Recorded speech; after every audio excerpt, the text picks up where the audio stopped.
pertanyaan. Silakan.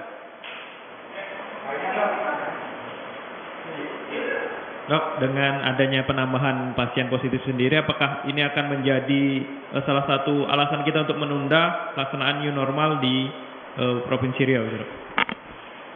Jadi gini, dari kemarin saya sampaikan kan, saya nggak terlalu nyaman dengan istilah-istilah new normal, PSBB, apapun lah nama istilahnya.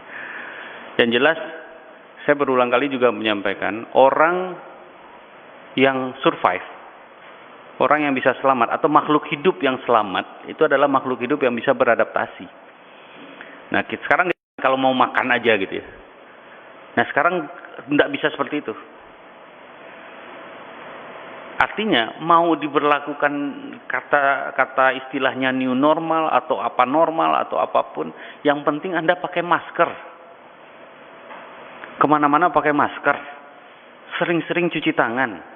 Hindari kerumunan, cukup 3 itu aja. Nah, kita kan dari awal tidak mengenal lockdown. Kecuali kalau kita mengenal lockdown. Makanya kan antara PSBB dan tidak PSBB, new normal ataupun tidak ada new normal, perbedaannya kan nggak terlalu kentara sebenarnya.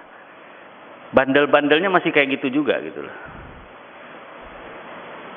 Jadi sekarang intinya, jadi saya juru bicara pemerintah Provinsi Riau, tapi saya juga seorang dokter gitu loh. Artinya yang saya sampaikan juga berdasarkan profesionalnya. Bukan berarti new normal terus kita bisa berlaku seenaknya. Terus kemudian kita kembali lagi ke pasar, kita sholat berjamaah di mana. Bukan seperti itu maksudnya. Ada protokol-protokol kesehatan yang kemarin juga saya sampaikan. Apapun kegiatan kita sekarang nih, sosial, ekonomi, budaya, agama, pendidikan, yang nomor 1 di atasnya adalah protokol kesehatan. Baru sesudah itu bercabang ke bidang-bidang tersebut. Baru kemudian ada detailnya. Nah, ini harus disamakan persepsi kita bersama. Sekarang persepsi di masyarakat kan nggak seperti itu. Begitu pemerintah menyatakan PSBB tidak lagi berlaku, atau misalnya pemerintah kota menyatakan kita sudah baik-baik saja, atau bukan seperti itu. Bukan semuanya berjalan baik-baik, bukan seperti itu. Kemarin Bapak Gubernur juga menyampaikan hal yang sama, dan ini harus ditekankan. Dan saya ingin media itu menekankan hal ini, bukan PSBB tidak berlaku lagi yang ditekankan. Tapi yang perlu ditekankan yang 3 tadi, pakai masker. Kalau nggak pakai masker Anda ditangkap, nah gitu, itu harusnya seperti itu. Harus ada hukuman mestinya kalau orang yang nggak mau pakai masker. Karena sudah 3 bulan disosialisasikan dan nggak perlu juga pakai masker ini. Pakai masker bedah, masker kain biasa pun boleh. Nggak ada kain, baju pun boleh diginikan. Jadi intinya sekarang kita bertanggung jawab nggak terhadap diri kita sendiri, terhadap diri kita, terhadap keluarga. Kalau sayang keluarga kita, pakai masker. Karena kalau enggak, Anda nggak pakai masker, terus di luar Anda berkeliaran, ada orang kena, terus Anda bawa pulang ke rumah. Nanti kalau anaknya sakit, jangan protes gitu loh. Kok bisa kalau sebelumnya bandel gitu. Jadi jangan berpikir ini buat petugas kesehatan, bukan buat pemerintah, bukan buat saya, Anda, keluarga kita sendiri gitu loh. Ya? Oke. Ya. Apa bedanya penerapan new normal ini dengan herd immunity, Pak? Apa itu? Herd immunity yang kayak gini. Herd immunity itu artinya kita dibiarkan mendapat imunitas sendiri. Akhirnya semua orang kena virus COVID-19, masuk virus COVID-19 ke tubuhnya, kemudian diharapkan sembuh. Sesudah sembuh dia punya kekebalan. Sama kayak influenza. Jadi kalau kita sebelum COVID-19 kan hampir tiap bulan, hampir sekali dua, mungkin setahun itu 3 kali kita kena flu. Nggak ada yang nggak kena flu, pasti kena flu. Radang tenggorokan, pilek, batuk, demam sebentar 2-3 hari, itu flu biasa.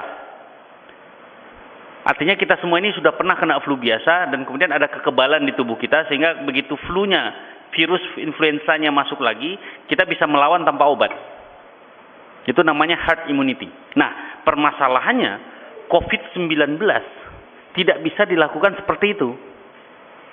Karena kalau COVID-19 kena kepada orang tua kita, kakek kita, paman kita yang umurnya di atas 60 tahun, 80% mereka meninggal.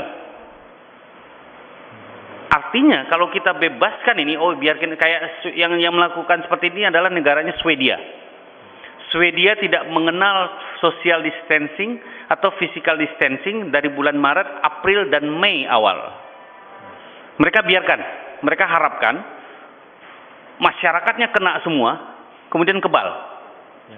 Ternyata hal yang mereka lakukan menimbulkan dampak yang luar biasa. Angka kematian Swedia termasuk paling tinggi di dunia.